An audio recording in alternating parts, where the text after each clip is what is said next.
आजचा दिवस खूप सिंपल होता, पण शेवटी काहीतरी अनएक्सपेक्टेड झालं. काय झालं ते मी पुढे सांगतेच व्हिडिओमध्ये. तर मी ऑफिसवरनं आली. आल्यानंतर फ्रेश वगैरे झाली. मला एवढी भूक लागली होती ना, मी खूप थकली होती. तर विचार केला आज काय बनवू? तर मला आठवलं मी फ्रिजमध्ये त्या दिवशी पनीर आणि बीट हे आणून ठेवलं होतं. तर आज मी यापासूनच काहीतरी टेस्टी आणि हेल्दी असं बनवणार होती. तर आज मी बनवणार आहे पनीरची भाजी आणि बीटचे पराठे, थोडक्यात चपाती.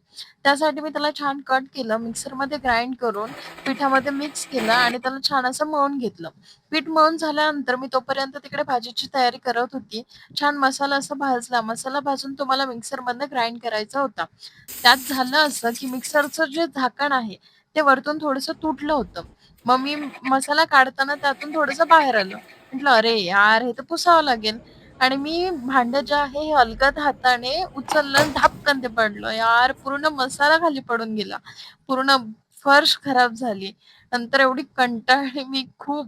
पण म्हटलं काय आता? मग पुन्हा चपाती वगैरे बनवली. त्यानंतर पुन्हा मसाला वगैरे भाजला आणि शेवटी कशीबशी बाबा ती भाजी केली. पण खरं सांगू एवढी भूक लागली होती ना, एवढी टेस्टी झाली होतं जेवण. छान असं वाढून घेतलं, पोट भरून खाल्लं. बस आजच्यासाठी एवढंच. भेटूया उद्या. बाय.